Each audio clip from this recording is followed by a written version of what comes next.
Welcome back to Kitchen Wisdom with Arina Photography. Today we're stepping out of the kitchen and into the garage. Now, I know what you're thinking. Why are we talking about fridges in the garage? Well, if you've ever considered putting an extra fridge or freezer in your garage, or maybe you already have, you know it's one of those decisions that can make life easier or cause a few headaches if you don't set it up right. I'll share what people usually do, what the right way is, and a few personal stories, including my own experience with my Gladiator garage freezer. I'll also cover what to do if you've moved a regular house fridge out to the garage. Spoiler alert, not all fridges are happy out there. Let's start with the obvious. Why do people put fridges in the garage? Space, especially around the holidays when you're juggling turkeys, trays of cookie dough, and 3 different casseroles that all insist they need refrigeration. If you shop at Costco, that extra fridge space feels like a golden ticket. And if you've got kids, forget it. That garage fridge quickly turns into a soda and snack station that somehow attracts every child in the neighborhood. Honestly, I think mine has its own fan club. It's also a lifesaver during Christmas cookie season. My kitchen fridge is so packed by December that opening the door feels like a game of Jenga. You never know what's going to topple out.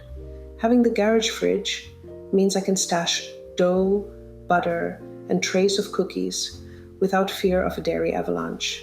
But here's the catch. Garages aren't temperature controlled. In the summer, they can get blazing hot, like walking into a sauna with a wrench in your hand. In the winter, they can dip below freezing. And suddenly, your lettuce has turned into a block of ice. Regular kitchen fridges are designed to work in the nice, steady conditions inside your home, not the roller coaster climate of your garage. Think of it like asking a house cat to live outside in a snowstorm. It might survive for a bit, but it's not going to be happy. Most people drag their old kitchen fridge into the garage, and at first it feels like a win. You get bonus storage without spending a dime, but reality sets in quickly. In the summer, that old fridge runs nonstop trying to keep up with the heat. Your electric bill spikes, and the hum from the compressor makes you wonder if it's about to take flight. In the winter, the opposite problem shows up. The garage air fools the thermostat into thinking everything's already cold, so the fridge stops running. The freezer might turn into a solid block of ice, or warm up just enough to ruin everything inside. Either way, spoiled food is usually the punchline. Then there are the folks I call the fridge hoarders. I used to be one of them. Every time we got a new fridge for the kitchen, the old one migrated to the garage like it was checking into an appliance retirement home. Before long, we had 2, sometimes 3, buzzing away out there. It felt like a great idea, until I realized how much electricity and space they were gobbling up. These days, I know better. The smarter move? Scrub it down, clean it up, and list it on Facebook Marketplace. Trust me. You'll save space, money, and probably your sanity. And let's not forget ice buildup, another common issue with garage fridges. When they work overtime in extreme conditions, condensation freezes inside. Soon you've got frosty walls, drawers sealed shut with ice, and shelves frozen so solid you need a spatula to pry out the sour cream. All that frost makes the fridge less efficient, drives up energy use, and shortens its lifespan. I learned the hard way. One sweltering summer, I opened our garage freezer expecting ice cream, but instead found melted soup, meat that smelled like a horror film prop, and a grocery bill I'd rather forget. Friends of mine have had it even worse, losing hundreds of dollars worth of meat in one go. One friend even had to burn candles in her garage for weeks to fight the smell. The moral here? Tossing a fridge into the garage without planning isn't a strategy, it's a gamble. And too often, you end up with comedy, tragedy, or both, instead of reliable cold storage? This is where garage-ready appliances come in. Brands like Gladiator build fridges and freezers designed specifically for those extreme temperature swings. They're insulated differently, their compressors are tuned for the garage environment, and honestly, they're built tougher. Like the difference between a regular sedan and an off-road Jeep. I personally have a Gladiator upright garage freezer, and I love it. It's built like a tank, has a sleek industrial look that actually fits in with garage vibes, and best of all, it just works.